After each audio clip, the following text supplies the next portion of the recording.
بسم اللہ الرحمن الرحیم۔ میں آپ کا پروفیسر مشرف محمود آپ کے سامنے حاضر ہوں آج ایک نئے لیکچر کے ساتھ۔ امید ہے آپ خوش و خرم ہوں گے۔ اللہ آپ کو ہمیشہ سدا خوش و خرم رکھے۔ آپ کے سامنے ہے بورڈ سال دوم اردو گرامر مضامین کر رہے ہیں ہمارا آج کا مضمون ہے قدرتی آفات اور ان کا سد باب۔ سد باب یعنی روک تھام، اس کو کیسے روکا جا سکتا ہے۔ اگر آپ آج پہلی مرتبہ لیکچر دیکھ رہے ہیں یہ مضمون کا، تو مضمون کا ابتدائی لیکچر ضرور دیکھ لیجئے گا، جس میں مضمون کے طریقہ کار کو تفصیل سے بتایا گیا ہے کہ کس طرح 8 سے 10 صفحات کا مضمون ہوگا۔ ہر صفحے پر 2-3 پیراگراف ہوں گے۔ اہم نکات کو ہائی لائٹ کریں گے آپ مارکر سے، اشعار اور نثری حوالے ضرور دیں گے۔ ہیڈنگز آپ نہیں بنائیں گے، یہ صرف آپ کو سمجھانے کے لیے ہے، وہ آپ مسلسل لکھیں گے۔ یہ جتنے پوائنٹس لکھے ہیں ہر پوائنٹ دراصل ایک پیراگراف ہے۔ آپ ان پوائنٹس کو سمجھیں گے، اپنے لفظوں میں پیراگراف بنا کر لکھیں گے، رٹا نہیں لگائیں گے۔ امید ہے یہ لیکچر آپ کے لیے مفید ثابت ہوگا۔ شروع کرتے ہیں قدرتی آفات اور ان کا سد باب۔ سب سے پہلے ابتدائیے میں ہم مضمون کا مختصر سا تعارف دیکھتے ہیں۔ سب سے پہلے دیکھیں قدرت سے مراد کیا ہے۔ یہاں قدرت سے مراد فطری قوانین ہے، اللہ تعالیٰ کے بنائے ہوئے وہ قوانین جن کے تحت یہ نظام کائنات چل رہا ہے۔ ایک نظم و ضبط ہے پورے نظام کائنات میں، دن رات کا ہونا، سورج چاند کا گردش کرنا، موسموں کا بدلنا، بارشوں کا ہونا، آفات کا آنا، یہ سارا کا سارا ایک منظم نظام کے تحت ہو رہا ہے۔ کچھ بھی اچانک سے نہیں ہو جاتا، فوری طور پر نہیں ہو جاتا۔ تو اللہ تعالیٰ نے جو نظام وضع کیا یہ کائنات چلانے کے لیے، جس سسٹم کے تحت یہ کائنات چل رہی ہے، اس کو ہم کہیں گے قدرت۔ آفات جمع ہے آفت کی، جس کو آپ سادہ لفظ میں مصیبت کہہ لیں، پریشانی کہہ لیں، اس کو ہم آفت یا آفات کہیں گے۔ تو پھر قدرتی آفات سے مراد کیا ہوا؟ یعنی ایسی آفات جو قدرت کی طرف سے آئیں، وہ زمینی بھی ہو سکتی ہیں، آسمانی، سما کہتے ہیں آسمان کو، وہ آفات سماوی بھی ہو سکتی ہیں، آفات ارضی زمین کی بھی ہو سکتی ہیں۔ لیکن بہرحال ایک ایسی مصیبت، ہم پر آنے والی ایک ایسی آفت، انسان پر آنے والی ایک ایسی آفت جو قدرت کی طرف سے ہو، فطرت کی طرف سے ہو، انسانی بس سے باہر ہو۔ آفت کس کو کہیں گے؟ ایک ایسی مصیبت جو انسانی بس سے باہر ہو، جس کو انسان روکنا بھی چاہے تو نہ روک سکے۔ ایسی مصیبت جس کو انسان ٹالنا بھی چاہے تو نہ ٹال سکے۔ ہاں یہ الگ بات ہے، مصیبت آنے کے بعد کچھ ایسی تدابیر کی جائیں، کچھ ایسے کام کیے جائیں کہ ہونے والے نقصانات کو ایک حد تک کم کیا جا سکے۔ ظاہر ہے آفت آئے گی، نقصان تو ہوگا اور بڑے پیمانے پر ہوگا، لیکن کچھ ایسی تدابیر کی جا سکتی ہیں کہ اس نقصان کو کم کیا جا سکے۔ تو بہرحال قدرتی آفات کیا؟ ایسی زمینی آسمانی مصیبت جس سے بچنا انسان کے لیے ممکن نہ ہو، اس کو ہم کہیں گے قدرتی آفات۔ قدرتی آفات کے دور رس نقصانات، ایسا نہیں ہے آفت آئی ایک نقصان ہوا اور بات ختم ہو گئی۔ اس کے نقصانات دنوں، ہفتوں، مہینوں نہیں، سالوں تک جاری رہتے ہیں۔ مثلا جب جاپان پر ایٹم بم گرائے گئے، ہیروشیما اور ناگاساکی پر، تو عرصے تک، مدت تک ان کی نسلیں ایسی پیدا ہوئیں جو ذہنی یا جسمانی طور پر معذور تھیں، نقائص کا شکار تھیں۔ ایسے ہی جب وبائی امراض آتے ہیں، پہلے ہیضہ ہوا کرتا تھا، چیچک ہوا کرتا تھا، تو یہ ایسے امراض تھے جن کے اثرات بہت دیر تک رہتے تھے، گھروں کے گھر اجڑ جاتے تھے، خاندانوں کے خاندان اجڑ جاتے تھے، آبادیوں کی آبادیاں ملیا میٹ ہو جاتی تھیں، اور یہ وقتی نقصانات نہیں، دیر تک اس کے اثرات قائم اور برقرار رہتے ہیں۔ تو یہ تو مختصر سا تعارف تھا کہ قدرتی آفات کیا ہوتی ہیں ابتدائیہ میں۔ اب بڑھتے ہیں نفس مضمون کی طرف، تھوڑی تفصیل سے دیکھتے ہیں اس بات کو۔ جس طرح بھی آپ کو عرض کی، سما آسمان کو کہتے ہیں آفات سماوی، ایسی مصیبتیں، ایسی آفتیں جو آسمان سے زمین پر نازل ہوتی ہوں۔ کیا ہو سکتا ہے؟ آندھی، یعنی ہوا کا بہت تیز چلنا اس حد تک کہ وہ نقصان دہ ہو، درختوں کو اکھاڑ لیتی ہے، اس میں مٹی ڈسٹ وغیرہ، طوفان بھی وہی ہوا کا تیز چلنا، آسمانی بجلی گرنا، آسمان سے جس جگہ پر بجلی گرتی ہے وہ بہت زیادہ نقصان ہوتا ہے۔ بارش، ایک حد تک تو بارش ابر رحمت ہوتی ہے، لیکن اگر وہ حد سے زیادہ ہو جائے تو باعث زحمت بن جاتی ہے۔ اس لیے کہتے ہیں اللہ تعالیٰ سے بارش کی دعا ضرور کریں، لیکن یہ دعا کریں کہ ابر رحمت ہو۔ ابھی عزیز طلباء آپ جانتے ہیں، ابھی پچھلے ان 2-4 دنوں میں شدید بارشیں ہوئیں، آج کل گندم کی فصل پک کر تیار تھی۔ ہمارا تعلق بھی ذمہ دار خاندان سے ہے، بہت زیادہ نقصان ہوا ہے کاشتکاروں کا، پنجاب میں، خاص طور پر جنوبی پنجاب میں۔ اب ہم سوشل میڈیا پہ پوسٹیں لگاتے ہیں بارش کے خوبصورت منظر کی، ان سے پوچھئے ان پر کیا بیتی، جن کے فصلیں تباہ ہو گئیں، ان سے پوچھئے جن کے کچے مکان تھے اور وہ گر گئے، چھتیں گر گئیں، دیواریں گر گئی، جانی نقصان ہوئے۔ دیوار کیا گری؟ میرے کچے مکان کی، لوگوں نے میرے صحن میں رستے بنا دیے۔ تو یہ نقصان ہوتا ہے اگر ایک حد سے زیادہ بارش ہو۔ ژالہ باری، تیز بارش کا ہونا جس میں برف شامل ہو، برف کا گرنا، اولوں کا گرنا، اور برفباری بھی یقیناً یہ نقصان دہ ہیں۔ تو یہ کیا ہے جی؟ یہ آفات وہ ہیں جو آسمانی آفات ہیں۔ زمینی آفات کی طرف آیا، آفات عرضی، سیلاب۔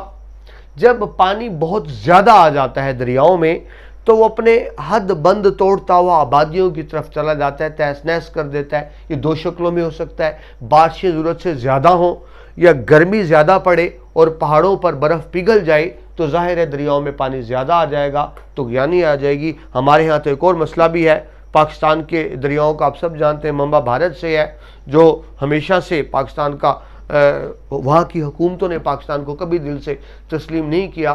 جب ہمیں پانی کی ضرورت ہوتی ہے پانی بند کر دیا جاتا ہے، اور جب پانی کی ضرورت نہ ہو تو زائد پانی چھوڑ کر ایک سیلاب کی کیفیت آ جاتی ہے ہمارے ملک میں۔ ہمارا ملک زرعی ملک ہے، متحمل نہیں ہو سکتا سیلاب کا، لیکن مجبوری نقصان ہوتا ہے۔ زلزلہ جی، بہت زیادہ دنیا میں نقصانات ہوئے زلزلے سے، جاپان میں تو اکثر آتے ہی رہتے ہیں زلزلے، پاکستان میں کشمیر میں بالا کوٹ میں ایک بہت بڑا زلزلہ ہے، ڈیٹیل دیکھتے ہیں۔ زلزلہ کیا ہے جی؟ زمین کا حرکت کرنا، ہلنا، جس سے عمارتیں زمین بوس ہو جاتی ہیں اور یقیناً بہت زیادہ نقصان ہوتا ہے۔ آتش فشاں، زمین کے اندر لاوا ہوتا ہے، گرم مادہ کہہ لیں، وہ زمین کو پھاڑ کر زمین سے باہر نکل آئے، اندر سے گرم لاوا چشمے کی طرح باہر نکل آئے، اس کو آتش فشاں کہیں گے۔ اور یہ آتش فشاں سمندر میں ہوں تو اس کو سونامی کہیں گے، یا اور بھی کوئی ناگہانی آفات ہو سکتی ہیں، مثلا جس طرح وبائی امراض کہہ لیں۔ آج کل ڈینگی کا بہت زیادہ، ایک مخصوص مچھر جو صاف پانی سے ہوتا ہے، اگر یہ کاٹ لے، وہ مرض ہو جائے تو انسان کی قوت مدافع، جس کو امیونٹی کہتے ہیں، بہت کم ہو جاتی ہے اور بہت مہینوں تک انسان بستر سے نہیں ہل سکتا۔ پاکستان میں تو ابھی حال ہی میں چند سال پہلے آیا، ویسے تو قدیم مرض ہے، تو پہلے 1-2 سال تو ڈاکٹروں کو سمجھ ہی نہیں آئی یہ مرض کیا اور اس کا علاج کیا کرنا ہے، لیکن الحمدللہ اب بڑی حد تک اس پہ کنٹرول کر لیا گیا ہے۔ جی بات کو آگے بڑھاتے ہیں جی، یہ تو تعارف تھا آفات آسمانی اور آفات عرضی کا۔ اب ہم دیکھتے ہیں قدرتی آفات کا انسان سے کیا تعلق ہے اور انسان پہ کس طرح اثر انداز ہوتی ہیں۔ عزیز طلبہ، آپ جانتے ہیں انسان نائب خدا ہے، اللہ کے بعد کائنات کی سب سے بڑی طاقت ہے، اللہ کا دیا ہوا اختیار ہے۔ کائنات پہ انسان کو سپر مصری دی، فوقیت دی، عقل دی، طاقت دی، اپنا اشرف المخلوقات کا درجہ بھی دیا اور اس کو نیکی بدی کا شعور بھی دیا۔ دیکھیں باقی چرند پرند رند کا کے لیے کوئی آخرت نہیں ہے، ان کا روز آخرت حساب نہیں ہوگا، کیونکہ وہ نیکی بدی کو نہیں جانتے۔ وہ جو بھی کرتے ہیں جبلی طور پر کرتے ہیں، پیدائشی طور پر کرتے ہیں۔ چڑیا کو کوئی گھونسلہ بنانا نہیں سکھاتا، اس کے اندر اللہ نے انہیریٹنٹ کوالٹی رکھ دی، پیدائشی ایک صلاحیت رکھ دی گھونسلہ بنانے کی۔ تو جانور چرند پرند اس پیدائشی صلاحیت جبلت کے تحت زندگی گزار دیتے ہیں۔ انسان ایسا نہیں کرتا، اس کو شعور دیا گیا اچھے اور برے کا۔ اب کیونکہ انسان کو اللہ نے شعور دیا، نائب خدا بنایا، تو انسان کی جواب دہی بھی ہے، اکاؤنٹیبلٹی بھی ہے۔ دنیا مضرۃ الآخرہ، حدیث پاک، دنیا آخرت کی کھیتی ہے۔ ہمیں ایک دن اللہ کے حضور پیش ہونا ہے اور اپنے تمام اقوال افعال اعمال کا حساب کتاب دینا ہے۔ وہ لوگ جن کی نیکیوں کا پلڑا بھاری ہوگا انعام کے طور پہ جنت ملے گی، اور جن کے گناہوں کا پلڑا بھاری ہوگا عذاب دوزخ کا عذاب ان کا مقدر بنے گا۔ اگر ایک مسلمان نے گناہ کیے ہیں تو اپنی سزا بھگتنے کے بعد وہ جنت میں آ جائے گا، لیکن جو مشرک ہیں کافر ہیں وہ ہمیشہ جہنم میں ہی رہیں گے۔ عزیز طلبہ، اب آپ سوچ رہے ہوں گے کہ اس کا اس مضمون سے کیا تعلق؟ تو اس کا بڑا گہرا تعلق ہے، اس مضمون سے بڑا گہرا تعلق ہے۔ ایک تو آخرت میں اکاؤنٹیبلٹی ہوگی، نیکی پہ انعام، برائی پر سزا دوزخ کی، لیکن صرف آخرت میں ہی نہیں ہوگی، اس دنیا کے اندر بھی جزا اور سزا کا عمل ہے۔ اچھے انسان کو اس دنیا میں بھی صلہ ملتا ہے، برے انسان کو اس دنیا میں بھی سزا ملتی ہے، اور یہ اصول صرف افراد کے لیے نہیں ہے، یہ اصول قوموں کے لیے بھی ہے۔ آپ قرآن پاک میں دیکھتے ہیں بے شمار قصے موجود ہیں پچھلی قوموں کے، جنہوں نے اللہ کے رسول کی نافرمانیاں کی، گستاخیاں کی۔ آخرت میں تو ہوگا ہی حساب، لیکن اس دنیا میں بھی اللہ تعالیٰ نے عذاب نازل کیا، بڑے بڑے عذاب نازل کیے ان قوموں پر۔ ہاں، یہ الگ بات، الحمدللہ مسلمان ہے، نبی پاک مصطفیٰ صلی اللہ علیہ وآلہ وسلم کے صدقے اس قوم پر کبھی اس طرح کا عذاب نہیں آئے گا جس طرح سابقہ قوموں پر عذاب آئے اور ان کو تباہ و برباد کر دیا گیا۔ تو ان دو تین پوائنٹ سے میرا عرض کرنے کا مطلب صرف یہ تھا، آفات کیا ہیں؟ دراصل یہ عذاب الہی کی شکل ہے، یہ اللہ کا عذاب ہے جو زمین پر آتا ہے، یہ اللہ کا عذاب ہے جو انسانوں پر آتا ہے، یہ اللہ کی طرف سے نازل کردہ وہ عذاب ہوتا ہے، انسان کی نافرمانیوں گستاخیوں کی وہ سزا ہوتی ہے جو اسے اس دنیا میں ہی دی جاتی ہے۔ تو اگر آپ نے اس نقطے کو سمجھا ہو، باریک اور خوبصورت مگر اہم نقطے کو، اگر یہ اللہ کی طرف سے عذاب ہے تو اس کا حل کیا ہے؟ اس کا حل یہ نہیں کہ ہم عذاب سے بھاگیں، عذاب سے تو بھاگ ہی نہیں سکتے۔ ہاں، اللہ سے توبہ کریں، اللہ سے مغفرت کریں، اللہ سے استغفار کریں اس عذاب کو ٹالنے کے لیے، تو پھر تو قدرتی آفات ٹل سکتی ہیں۔ جو آفات اللہ کی طرف سے آئی، ہمارے گناہوں کی اعمال کے نتیجے میں آئی، تو وہ آفت صرف اللہ ہی ٹال سکتا ہے، انسانی وسائل اس کے سامنے بے بس ہو جاتے ہیں۔ تو عرض کرنے کا مطلب یہ ہے کہ آفات دراصل عذاب الہی ہے، ہمیں اللہ سے ہی رجوع کرنا ہے ان آفات سے بچنے کے لیے۔ قرآن پاک میں جو بھی عرض کیا، پچھلی قوموں کے قصے بیان ہوئے، عذاب الہی کے واقعات جو اللہ تعالیٰ نے قرآن پاک میں بیان کیے۔ حضرت نوح علیہ السلام کی قوم پر سیلاب کا عذاب آیا، ساری قوم پانی میں ڈوب گئی، سیلاب میں ڈوب گئی، سوائے چند لوگوں کے جو حضرت نوح نے کشتی بنائی اور اس میں سوار کیے۔ قوم عاد پر گستاخیوں کے رزلٹ میں آندھی کا عذاب آیا، آندھی چلی تو مٹی بہ جاتی، اندھے ہو گئے، کچھ نظر نہ آیا، سارے تباہ و برباد ہو گئے۔ قوم لوط بری عادتوں کا شکار تھی، تو ان پر اللہ تعالیٰ کی طرف سے پتھروں کی بارش کی گئی جس نے پوری قوم کو برباد کر دیا۔ میں لکھنا بھول گیا، حضرت موسیٰ، یہاں آپ لکھ لیجئے، حضرت موسیٰ کی قوم پر بھی زلزلے کا عذاب آیا۔ یہ تو وہ عذاب تھے جو پوری قوم پر آئے۔ وہ قوم نے جب بحیثیت مجموعی اللہ کی نافرمانی کی، اللہ کے رسول سے گستاخیاں کی، تو یہ مجموعی عذاب آئے جنہوں نے پوری کی پوری قوموں کو ملیا میٹ کر کے رکھ دیا۔ کچھ انفرادی مثالیں بھی ہیں۔ فرعون پر انفرادی عذاب آیا، حضرت موسیٰ علیہ السلام کا جب پیچھا کیا اس نے سمندر میں تو وہ غرق ہو گیا اپنی فوج سمیت۔ اسی طرح قارون جس نے مصنوعی جنت بنائی تھی، اس پر عذاب آیا کہ وہ جس نے بڑی محنت سے جنت بنائی، اس سے پہلے کہ جنت میں قدم رکھتا زمین میں دھنس گیا۔ تو آپ کے سامنے مثال رکھی کہ عذاب کیا ہوتی ہیں، آفات کیا ہوتی ہیں۔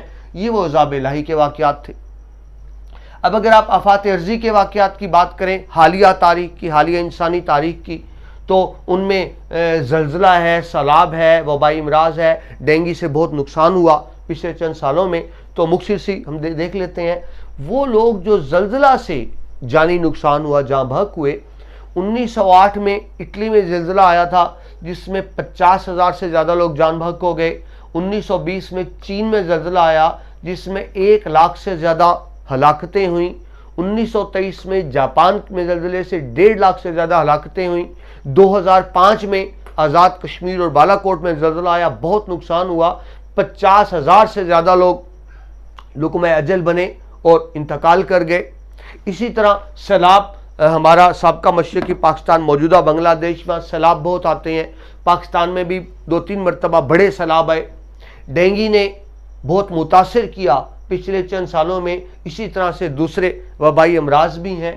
تو یہ آفات ارضی کے چند ایک واقعہ، یہ تو ایک مختصر سی تفصیل تھی کہ قدرتی آفات کیا ہوتی ہیں، آسمان سے قدرتی آفات کیا آئیں، کیسے آئیں، زمینی آفات کیا تھیں، مختصر سی تفصیل بھی۔ بات کو آگے بڑھاتے ہیں، ان کی وجوہات کیا ہوتی ہیں۔ پہلی وجہ اور مرکزی وجہ تو میں نے آپ سے عرض کی پہلے ہی کہ دراصل اللہ تعالیٰ کا عذاب ہے، لیکن اس وقت ہم بات کر رہے ہیں دنیاوی وجوہات کی، یا یوں کہہ لیں ظاہری وجوہات کی۔ جس طرح آپ کو مثال دوں خوبصورت سی کہ جنگ بدر میں مسلمانوں نے فتح حاصل کی کیونکہ اللہ تعالیٰ کی مدد آ گئی تھی، تو وہ تو ایک اور بات ہو گئی، لیکن جب ظاہری اسباب کی بات کریں گے تو پھر ہمیں ظاہری اسباب یعنی گراؤنڈ ریلیٹیوز کو بھی دیکھنا ہوگا۔ تو اس طرح آفات ہوتی تو اللہ کی طرف سے عذاب الہی ہیں، لیکن ہم اس کی ظاہری اسباب کی بات کر رہے ہیں۔ اس میں اندرونی بیرونی عوامل ہو سکتے ہیں، مثلا زمین کے نیچے پلیٹس ہوتی ہیں جو موو کرتی ہیں، ان کی حرکت سے زلزلہ آتا ہے، یہ ایک ظاہری سبب ہے۔ پھر کچھ فیکٹرز اور بھی ہوتے ہیں، مثلا اصول فطرت ہے کہ زمین پر 1/4 حصہ جنگلات ہونے چاہیے، لیکن بدقسمتی سے ایسا نہیں ہے۔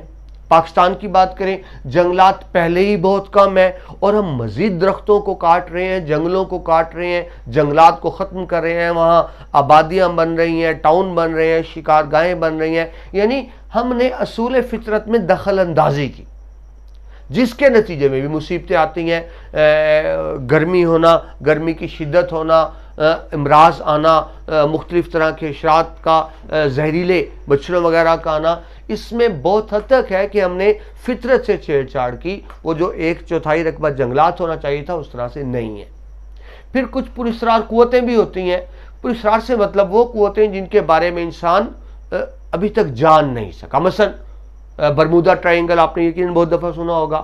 اب یقیناً اس کی کوئی حقیقت ہوگی، لیکن ہمارے لیے پراسرار اس لیے ہے کہ ہم اس کی حقیقت کو نہیں جانتے۔ کہا جاتا ہے وہاں جتنے بھی جہاز جاتے ہیں لاپتہ ہو جاتے ہیں، غائب ہو جاتے ہیں، ان کو سراغ نہیں ملتا۔ تو وہ جو ہیڈن ٹروتھس ہیں کائنات کے، ان کو پراسرار قوتیں بھی کہہ سکتے ہیں۔ اگرچہ ضعیف الاعتقاد لوگ بڑی عجیب و غریب باتیں کرتے ہیں، پرانی کہاوتیں ہیں کہ زمین کو بیل نے سینگوں پر اٹھایا ہوا ہے ایک سینگ پر، اور جب وہ تھک جاتا ہے تو سینگ بدلتا ہے، اس وجہ سے زمین پر زلزلے آتے ہیں۔ تو یہ تو خیر جہالت اور ضعیف اعتقادی کی بات ہو گئی، لیکن بہرحال کچھ پراسرار قوتیں بھی موجود ہوتی ہیں۔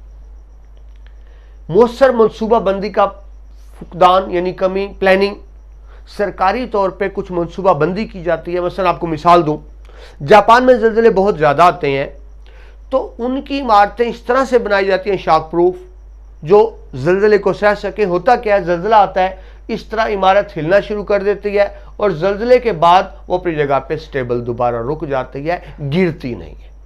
دیکھیں اب انسان زلزلوں کو تو نہیں روک سکتا، لیکن جاپان نے ضرور کیا کہ ایسی عمارتیں بنائیں کہ نقصان کم سے کم ہو۔ اب نتیجہ دیکھیں، زلزلے سب سے زیادہ جاپان میں آتے ہیں، لیکن زلزلوں سے سب سے کم نقصان جاپان میں ہوتا ہے۔ تو یہ مطلب ہوا منصوبہ بندی کا۔ جہاں سیلاب بہت زیادہ آتے ہیں، وہاں منصوبہ بندی کیا کی جا سکتی ہے کہ مکانوں کا رخ اس طرح سے رکھا جائے، نکاسی کا انتظام رکھا جائے کہ اگر پانی آتا ہے تو گھر میں ایک طرف سے داخل ہو اور دوسری طرف سے نکل جائے۔ تو دیکھیے نقصان تو تب بھی ہوگا، لیکن نسبتاً کم ہوگا۔ اس کا ایک مطلب یہ بھی ہو سکتا ہے کہ جب دریاؤں میں مثلا پانی زیادہ آتا ہے، سیلاب کی کیفیت ہوتی ہے، تو حکومت کے پاس تو اسٹیٹکس ہوتے ہیں، اعداد و شمار ہوتے ہیں کہ اگر بند ٹوٹ گیا تو نقصان زیادہ ہوگا۔ انہوں نے پہلے سے جگہ مقرر کی ہوتی ہیں کہ اگر پانی زیادہ ہوا تو حکومت کے لوگ مخصوص جگہ سے خود بند توڑ دیتے ہیں، ایک ایسی جگہ سے جہاں نقصان کم ہو، مثلا صحرا ہے، ریگستان ہے، جہاں فصل نہیں ہے، تو خود توڑ کر پانی چھوڑیں گے تو نقصان کم ہوگا۔ لیکن اگر دریا کا بند خود ٹوٹا تو ممکن ہے کسی ایسی جگہ سے ٹوٹ جائے جہاں نقصان زیادہ ہو۔ تو اس طرح کی آپ افیکٹو پلاننگ کر کے، مؤثر منصوبہ بندی کر کے